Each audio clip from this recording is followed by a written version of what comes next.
Welcome to Changing Higher Ed, a podcast dedicated to helping higher education leaders improve their institutions. With your host, Dr. Drumm McNaughton, CEO of The Change Leader, a consultancy that helps higher ed leaders holistically transform their institutions. Learn more at changinghighered.com. And now, here's your host, Drumm McNaughton. Thank you, David. My guest today is Eugene Woo, CEO and founder of Venngage. Who is Venngage, you may ask? They're one of the top companies helping solve ADA issues in higher education. Recently, the Department of Justice formally added new language to Title II of the Americans with Disabilities Act that establishes technical standards for web content and mobile apps. Sounds boring, right? Except that colleges and universities that receive any federal funds, think federal financial aid, research dollars, or COVID or disaster relief funds, must comply with these issues. And those issues impact literally thousands of websites, web pages, and even online education, recruiting pages, etc. So this is a big deal. And Eugene joins me today to talk about these requirements and what higher ed institutions must do to become compliant. And oh, by the way, some institutions only have a year and a half to get this done. Eugene, welcome to the program. Thank you, Drumm. I'm looking forward to our conversation. You have started a company called Venngage, which is into ADA compliance. Before we get to that, please give us a little bit of your background. Help our listeners understand who you are. Sure. First of all, thanks for having me on the podcast. Really appreciate it. I'm an engineer by training. So I'm a software engineer by training, and I've been building software products, digital products for over 20 years now. And I do have some ed tech experience. I sold my first company to Parchment, which is a credentialing company, which is now owned by Instructure, fairly big ed tech company. And I started Venngage about 10 years ago. So been in the industry, working for some larger companies, but now have been running my own company for the last 10 years. So you come under the title of a serial entrepreneur, is that it? Yeah, I guess so. I've had more than one. So yes, I suppose, although I think most people think a serial entrepreneur has like more than two. I've only had two. So. Well, I do know a number of serial entrepreneurs, and you have that gene in you. I can just tell by talking with you. It's like, okay, once I've got this one going, I'll sell it to somebody else. And then I'm bored because I want to do something else. Yeah, I mean, I would say, yes, I like to build things. I like to be kind of active. It's hard for me to imagine just not doing anything. So yeah, guilty.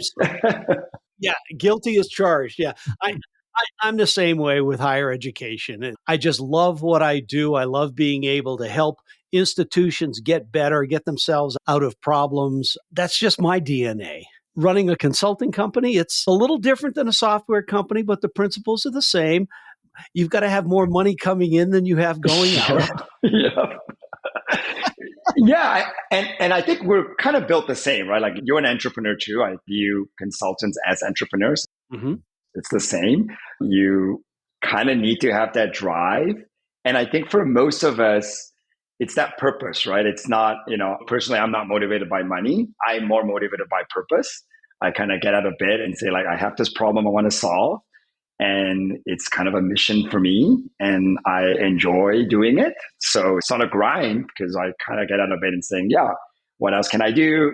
There's some problems I got to fix. It's always interesting. Every day, every year is, it's the end of the year. I'm doing some reflection on it. And I'm like, wow, there's all these things I want to do next year. But I have done all these things. So I'm sure it's the same for you too, as well. Oh, absolutely. There have been projects that just because of what was the deliverables and things like that, I'd be staying up until 12, 1, 2 o'clock at night because it was just so interesting what we were doing. I mean, yeah, 100%. I can definitely agree with you on that. I've stayed up many a nights just going down often rabbit holes, but interesting things, just because I was so interested in it. So Eugene, thank you for that background. That was fascinating. Interesting to know that we have more in common than just being serial entrepreneurs. We're here to talk about ADA compliance. some new regulations recently came out about higher ed web pages. And basically, article from the Chronicle on December 6th said that all public institutions are going to have to meet these heightened requirements. Let's talk a little bit about the requirements first, because for anybody who accesses online education either through the website or their mobile device, which more and more people are doing, these new regulations are going to apply. So, what are these new regulations? Sure. Yeah. So earlier this year, the Department of Justice came out with sort of an update on the ADA Title II. ADA has been around since the 90s. And this update, though, made it very, very specific. So the one thing it did was it essentially said that websites, government funded websites, so entities like universities, state and local governments, agencies, and universities now have to comply with what we call WCAG, WCAG standards, which stands for the Web Content Accessibility Guideline Standard. And the version is 2.1. So not to bore you with all the details, but this is a standard. WCAG has been around for about 20 years. So it's not a new standard. The 2.1 standard has been around since 2018. So this ruling essentially defines that standard as the standard that all web content or digital content has to comply with.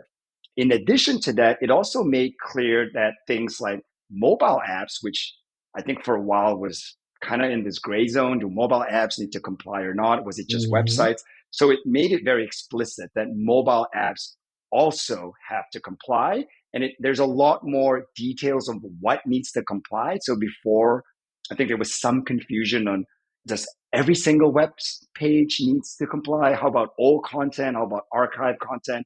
So this ruling made all of it very clear what needs to be compliant, what are the exceptions, and it puts a deadline to it. I think very importantly, it has a deadline, and that's next. And the deadline also depends on the size of the entity. So for higher ed, if it's larger than 50,000 students, or the organization is larger than 50,000, it would have to be compliant by April of next year, 2026. And for those that are smaller, less than 50,000, they would get an extra year. So that would be in April 2027. Mm-hmm. So with this, what's the precipitous? What was the event? ADA has been around, like you said, for many, many years, and it was groundbreaking legislation. What is the driver behind this new clarification? So ADA is never really enforced, right? The driving force to compliance is usually a lawsuit. It could be a lawsuit from an organization. It could be from an individual, usually a student, or it could be a complaint filed to the OCR, the Office of Civil Rights, that has the jurisdiction around matters of accessibility and discrimination. And so they're very reactive. They're usually driven by a complaint or by a lawsuit. And I think what this ruling is trying to do is to try and kind of shift it so that universities, higher ed, they're more proactive. They're not just reactive to lawsuit and then they have to fix it. They're trying to make everyone do the right thing and to be more proactive. And to give a little bit more teeth to the regulation, because there's really no enforcement, to be honest. I would say there's definitely a lack of enforcement because, ADA has been around for a while, WCAG has been around for a while, and no one actually really enforces anything, to be honest, until now, where there's a deadline and there's a clear expectation of what needs to be compliant and what doesn't need to be compliant. Right. Well, there was a big lawsuit a number of years ago at UC Berkeley about this type of thing. What were the details behind it? Because that was groundbreaking in many respects. Yeah, so there've been a few major lawsuits, and I think the UC Berkeley one is one of the bigger ones. Essentially, the lawsuit was initiated by the National Association of the Deaf.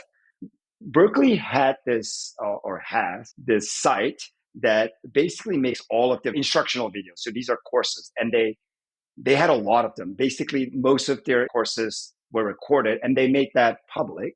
And unfortunately, they were not accessible. And what I mean by that is that they did not have captions. The main complaint was that they didn't have captions in the videos. I think most of us now, when you watch TV, you're probably familiar with captions. You can turn it on Like if you watch Netflix and you can read the captions without hearing the conversation. So that was the impetus of that lawsuit. There was a lot of back and forth, but this year they did come to an agreement. So UC Berkeley did come to an agreement with the DOJ that they will make all of these videos compliant and accessible. They'll put captions into them. I think the technology has also caught up. It's a lot easier now to auto caption as opposed to doing it manually. Yeah. It's interesting you say that because we use captions a lot. We watch a lot of British television and, you've got British, Irish, Scottish actors on there. And sometimes the accent makes it difficult to pick up the words. And so we use closed captions frequently with that. And we find it very helpful. It has nothing to do with my hearing loss that my wife says I have, but I think that's just a typical marriage thing. I would say that's a great observation because this is an example where accessibility, compliance, and actually solving the problem for what people think is a small group of people actually benefits everyone. And this is what we call universal design, where you're designing something to be accessible or usable for everyone, and it improves everyone's lives, right? Not just people with disabilities. And captions, closed captions is a great example. It was really invented for people with hearing disabilities, for the deaf community. And now a lot of people, I use closed captions too. I mean, I live in a noisy household, so I like to have them so I can actually understand what's going on. Exactly. It makes it so much easier for everybody. So these new regulations, and they were not legislated, they were put into place by, I would assume, an executive order or something along those lines coming from the DOJ. Yep. And that's not to say that under the next administration, they could say, well, no, we're not going to implement these. But because it's published in the Federal Register, that is going to make a big difference. It details, like we talked about, details what needs to be made accessible. Go through a little bit of what this new regulation, it's not a regulation, but you know what I'm talking about. The standards, just at a very, very high level. So the WCAG standards have four main principles. The first one is perceivable. So it basically means that whatever content you have on your website has to be perceivable for everyone. So the example you gave is if you were deaf, you should have alt text, alternative text, or closed captions. For example, if you are blind, you should have alternative text or audio description for videos. So that's perceivable. The second one is operable. So the content should be operable by everyone, including people who don't use a mouse. So a lot of us use mouse and we take that for granted, but there are people who do not use the mouse. They use what you would call as assistive technology, or AT for short. These would include screen readers, a variety of a braille keyboard, for example, or just a keyboard without a mouse. And so your content has to be navigable, accessible, operable by people using something that is not just the mouse. And then the third one is understandable. That's kind of, I guess, pretty obvious, like, the language and everything in the content should be easily understandable. And the last one is R, robust. So robustness basically means that it should essentially be clean, should be adaptable to, if you were reading on a mobile phone, it shouldn't break easily. That's robustness. So WCAG has standards that covers all these four principles from, and so it have standards on if you have an image, you should have an alt text, if you have a video, you should have captions, and so forth. And if you have a website, it should work for both a mobile view, an iPad view. It should be adaptable to different views, and so forth and so forth. That is WCAG at a very, very high level. In summary, it basically makes your content accessible to everyone to consume that content. Yeah, that's part of what you called universal design earlier. Yes. So if you designed something with the WCAG principles, it's not just for people with disabilities, it's for everyone. It's good design. It's actually just good design, to be honest. Yes. So some of the things that the new regs detail, what needs to be accessible, flowcharts, password protected, timelines. Let's go through some of those, if I may. Sure. So I think the biggest problem that most universities will face is like, oh my gosh, I have such huge websites. And most universities, it's not just one website. They are dealing with hundreds. I think the Chronicle article had some quotes, which they literally have thousands of websites. And why do they have thousands of websites? Every department or every college will have a website. Some programs have their own websites. Some within each program will have their own websites. And now a university will have literally thousands of websites. Bigger state schools for sure have 500 to 1,000 separate disparate websites. And they're all managed by different people. It's a decentralized management system, right?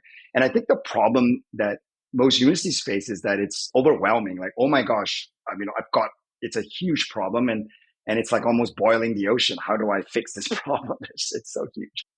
Let me ask a question, because that number, thousands of websites, and even if it's 500, that is a mind-boggling number to be able to manage. Why do institutions do this? Does it have to do with having one major site that is just so big that if something breaks, it takes the entire site down? Why do they do this? I don't think so. I think it's just how the universities are organized. And they're usually organized by units. So each unit has their own IT department, and they have their own tech. They have their own websites. They manage their own tech. And then some within the departments or units, they have programs, and within that, they have their own. I think it's just how they're organized. And it's kind of over time, kind of just became this. Yeah. I think it's good and bad. So I'm not against a decentralized system. I think you move faster because each team can make their own content, publish their own content. They're more independent. They don't have to go through this big approval process. So I don't think that's a problem. I think the problem is really they don't really know much about accessibility. There's a very low kind of education level or awareness level of accessibility. That has changed recently, but it's still fairly low in general. Yeah, well, that makes sense. So let's continue through. I apologize for interrupting, but that was one of those things. It's like, I know I've got questions, and if I do, my listeners are going to have questions as well. Because, shocking to hear one university like the Ohio State University would have 500 different websites. Yeah, I mean, it's shocking to me too. And I read that, and actually now having talked to a few IT people, I was in an IT conference for higher ed, and yeah, it is fairly common. So going back to the question, I think the best thing any university can do is to essentially do an audit, figure out what all these websites are, and then prioritize them based on what the ADA has said needs to be compliant and not compliant. And in that list, not everything has to be compliant. So for example, there are exceptions. So archive content, existing documents. So you've got, PDFs is a huge issue. There's PDFs all over websites. So if it's already there, that's an exception. There's third-party content. There's an exception there. And then there's a question of social media. Do you need to make that compliant? There's so much social media content out there right now produced by universities. So they've said that pre-existing is an exception as well. So all the old stuff, you don't have to go back and remediate it. So remediation is the term. Yeah, remediation is a term you'll hear a lot where you have to go back and fix. Essentially, you have to fix or remediate a content, a page, or a document that isn't accessible. You go in and fix it so that it is accessible. So I think that's what universities can do, is they can kind of take stock of what they have and then put them in different buckets, like which ones need to be remediated or fixed and which don't. And then they can prioritize it. They can figure out which are the ones that have the most traffic. Because even after doing that, you'll still end up with hundreds of sites, and each site maybe have hundreds to thousands of pages. And you'll still have to figure out which ones do I fix first. And that's where prioritization comes in. And obviously that depends on the university, but for the most part, the more traffic, the more eyes, and the more useful that site is or the page is, that's where you should, focus your attention. So you would prioritize it based on traffic or based on usage and try and tackle that problem. So it doesn't feel like I'm trying to boil an ocean kind of a problem. Mm-hmm. Well, where do you see the most issues for noncompliance? I know we came up with a brief list, but if you're not having to go back and fix a bunch of things, if it's from this point going forward, which makes a lot of sense, where are the big problems that you see or have seen? Yeah, so the answer I'm going to give is actually from a survey that WebAIM, so WebAIM is this nonprofit out of Utah that essentially looks at the top 1 million websites, including a lot of higher ed websites. They do this every year. So these are like actual numbers that The top problems are fairly consistent every year. The first one is very similar to what we talked about. It's missing alternative descriptions, alternative text, and these include alt text for images, captions. That's about 54% of all home pages. So not minor pages. These are just home pages. It's huge. So more than half of home pages are missing alt text. So somebody who cannot see or has a vision impairment will not understand images. And then forms is the other one. So, we all have to fill out forms for many, many reasons. It's very difficult to fill out a form if it's not accessible. So this could mean either, they don't know what the form fields mean, because if someone's using a screen reader, either because it's formatted wrongly, they don't have the input fields. That's a big problem. Links and buttons are a big problem too, because oftentimes they're not descriptive enough. They'll just have the whole URL. Can you imagine a screen reader will just read out, HTTPS dot, it'll just be this long string and you won't know what am I clicking on until you click on it. So that is also a big problem. This was quoted in the Chronicle article. PDFs, documents are a big, big problem. There was a quote by someone from Western Washington University, and they said that PDFs is the biggest challenge for compliance. And I kind of agree. There's lots of PDFs on websites. There's lots of PDFs being used in universities, and the vast majority of them are not compliant. Mm-hmm. Yeah, there was another one that I found interesting was color contrast, that 20% of all males have some sort of color blindness. Yes, so color contrast is very important. I missed that, but you're absolutely right. It's also part of the WCAG guidelines that sufficient color contrast allows you to read text or whatever you're trying to display on the screen. That is one of the main issues that comes up in the WebAIM report as well. And you're right, the color blindness in males is a lot higher than what people think. It's fairly common. Yeah, it's between 10 and 20%. And it's something that is quite easily fixed, actually. It's something you could address up front quite easily when you're designing the site, when you're coming up with the color scheme, as opposed to having to fix it later on. These are some of those things that surprisingly easy to fix, but not a lot of people are aware of it, and therefore they don't do it. Mm-hmm. So the errors that people are finding, where do you find the most non-compliance to these standards? You talked about PDFs, but like some of the lower pages, right, things like that. But mobile apps, social media, online education. To me, that's a huge issue, is you've got so many institutions who are involved in online education. That could be a nightmare.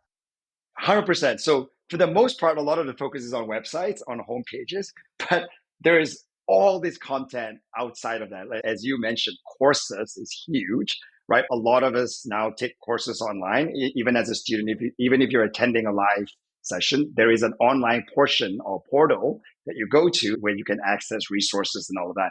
So that is an area that it's given less attention. So there's a lot of non-compliance there. Mobile app, as I've mentioned earlier on, was an area that was always kind of gray. Like if I have a mobile app, do I need it to be compliant or not? That area is definitely a gray area as well. Social media is definitely a gray area. It's clear now that, even social media posts needs to be compliant. And then a lot of these, I would say, it's the smaller sites. We talked about how universities have hundreds and hundreds of sites. A lot of the smaller sites, whether because they were created by a small program that don't have the resources as the bigger IT department and may not have an accessibility person on staff, a lot of those are not compliant as well. Mm-hmm. So with that, how do you find these errors?